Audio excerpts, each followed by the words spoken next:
Hey, friends! The coming-of-age movie, where characters experience a moment when they start to mature and begin a path to adulthood. We don't really have those kind of movies anymore.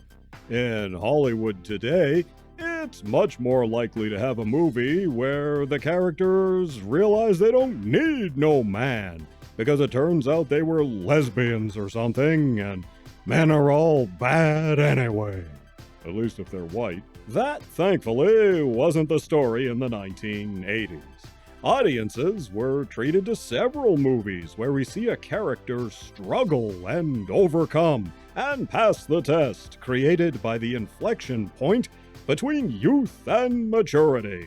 Oftentimes, there was some sort of contest or event that sets all of this in motion, and sports were the perfect vehicle to show a hero starting on this journey to manhood. Like The Karate Kid, North Shore, and Rad. Our movie this time uses a sport as a metaphor.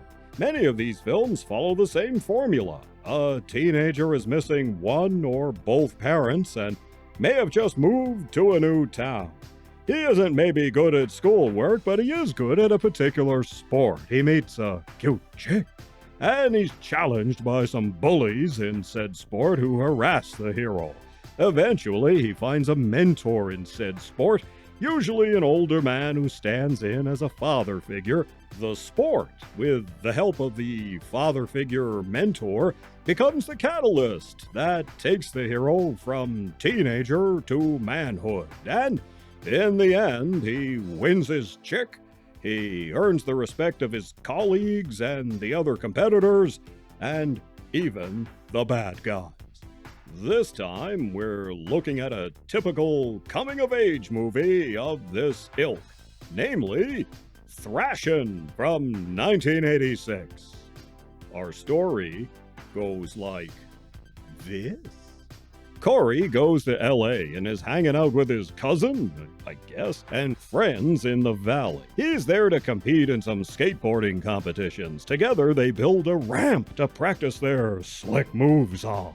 Speaking of slick moves, Corey spots Chrissy, a cute chick from Indiana visiting her brother. But it turns out her brother is Hook, the leader of the biker gang on skateboards, who pass as the villains of the piece, the Daggers.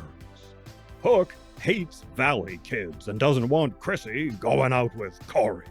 So you have a Romeo and Juliet situation going on. And yes, they have makeouts. Later, we see something in her purse. What is that? Young lady, is that a condom? As the confrontations between Corey and the biker boarders escalate, the Daggers burn down the Valley Skaters' ramp. This leads to Corey and Hook facing off. Get this, in a skateboarding joust. And yes, it's as dopey looking as it is dopey sounding. Our hero breaks an arm in the conflict, threatening his ability to take part in the penultimate contest, the LA Massacre, a 20-mile race down a twisty-assed highway at breakneck speeds of up to 60 miles per hour. Will Corey win his chick? Will Corey win the big race? And will Corey get to use that condom? In our cast, Josh Brolin plays our hero, Corey. He was the son of the more famous James Brolin. We last saw him in my review of The Car. Josh, of course, was in The Goonies just before he appeared in this picture. The bad guy here, Hook, was played by Robert Rusler. He was in Weird Science and Nightmare on Elm Street 2. He also appeared on Babylon 5. Miss Hotness herself, Sherilyn Fenn, is here as the bad guy's girlfriend, Velvet. We last saw her in The Wraith and Two Moon Junction. Yeah, we saw a lot of her in Two Moon Junction. Oh boy. But of course, She's most famous for her role as Audrey Horne on Twin Peaks. We also have Pamela Gidley as Corey's love interest, Chrissy. She was also in Twin Peaks in the movie Fire Walk With Me. She played Teresa Banks, one of the murder victims. She was also on The Pretender and played the title character in Cherry 2000. Thrashin was her debut role. You'll also spot Tony Hawk and some other pro skaters in brief cameos. Johnny Depp was going to be in this as Hook, but they went with Rusler instead. David Winters was the director here. He got his start directing 2 episodes of the Monkees TV show. He did other TV projects and several other films, none of which were overly memorable, but Winters was also an actor, mostly on TV, but with an occasional movie role. His claim to acting fame was playing Arab, one of the gang members in the 1961 version of West Side Story. You know, the definitive one.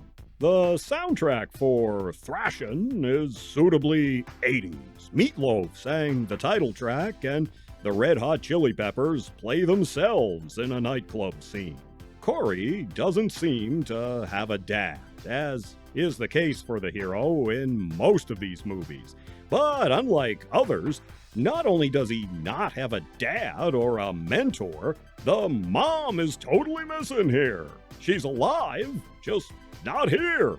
She leaves him a note and some spending money taped on the bathroom mirror. Good luck at the race, son. But we never even see her. Geez, talk about a latchkey kid.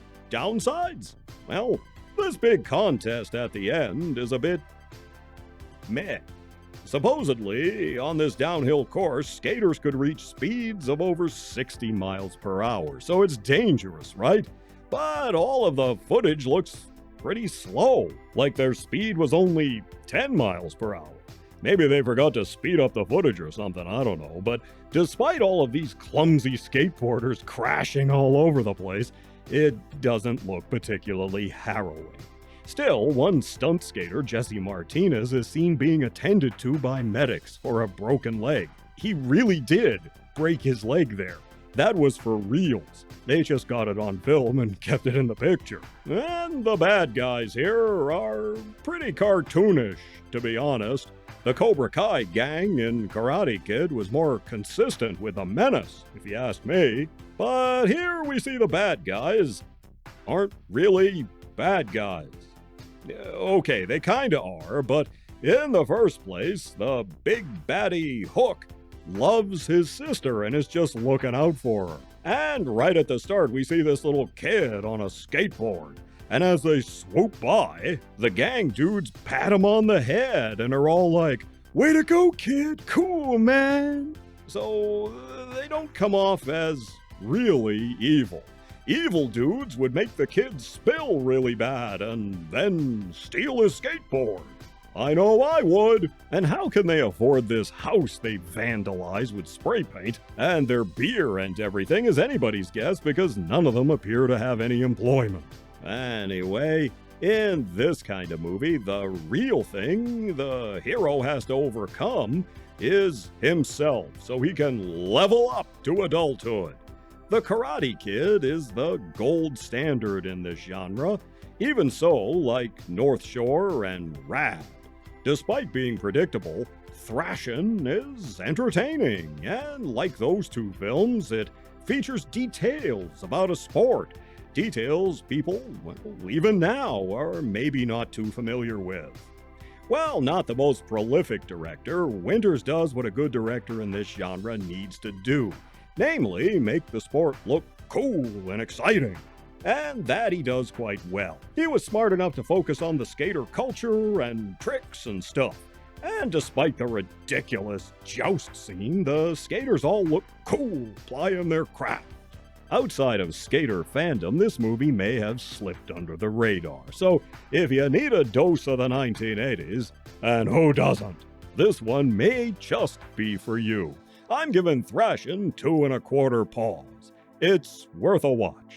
You take care of yourselves, and I'll see you in the next one.